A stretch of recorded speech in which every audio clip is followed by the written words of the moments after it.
people, Carlito here once again, this time with another couple of farming videos. These two are actually quite good ones in terms of the amount of gold looted, and we end up with just under 600,000 gold in about 20 minutes of raiding, so 20 minutes in between each fight, give or take.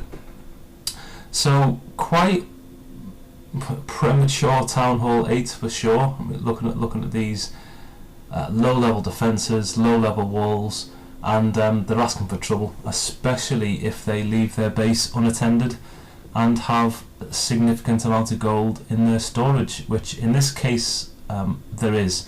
So there's probably about 100,000 in the mines, so each of the mines might have about 20 grand in them.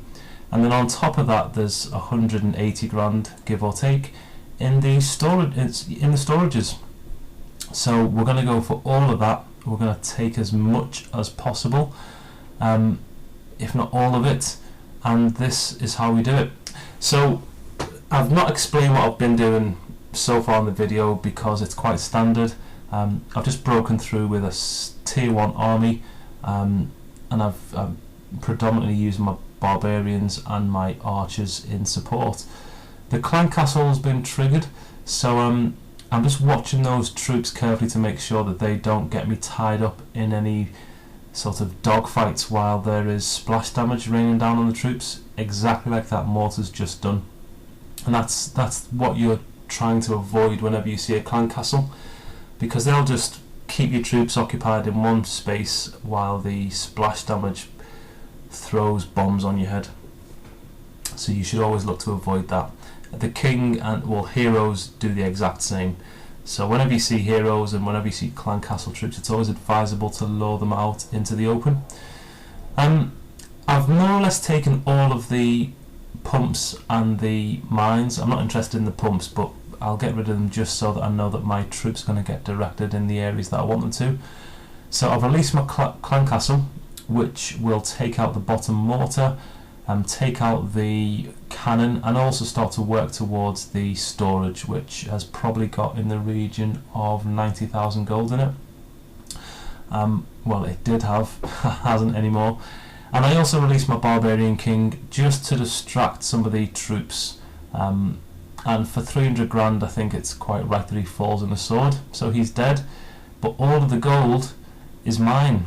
So that was quite a nice, neat little raid for 308,000 gold.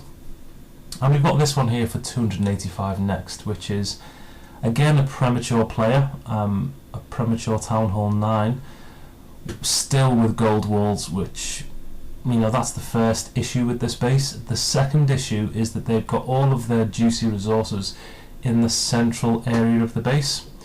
So all I've got to do is crack through a couple of layers of walls, and then I can put all of my force, you know, all of my 200 plus army in one section of the base, and given their low level defences, they don't stand a chance. So the wizard will not be able to deal with that, the mortars will not be able to deal with that, the cannons and the archer towers are not powerful enough to make a dent in the army really.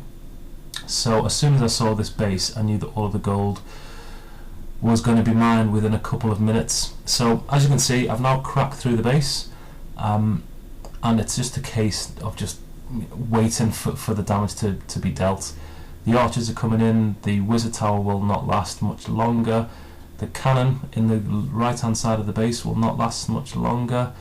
The hero was causing a bit of an issue because I wasn't really focusing on him, so I've released a few more barbarians just to make sure he gets his arse kicked.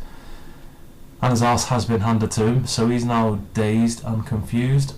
And we're working on the last storage, which is about to go.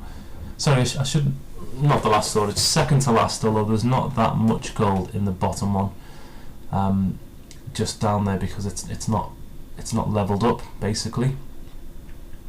So there you go. I mean, we've cracked into the base. It's an example of why you should not have this sort of layout. I would have liked the dark elixir, but I'm not sure I'm going to get to it. But here comes the queen. and where there's a queen, there's a way. So the queen is going to take out the mortar, and she'll then take out the archer tower, and with those two defensive structures gone, she's going to have easy access to the dark elixir, which she is happily sniping from a distance. Nothing can touch her. And yeah, we've got everything that we wanted from the base. We might have left about 20 grand in that bottom storage. I'm not sure how much was in there, but I don't really need the elixir. I'm taking it just to piss this player off. So hopefully they understand that, you know, that's the nature of war. I'm going to save the queen from too many more hits, and I'll call it quits there. But yeah, all in all, in the space of 20 minutes, that was a very nice couple of raids to come across early in the morning. So bye from king, and bye from queen. See you soon, guys. Bye for now.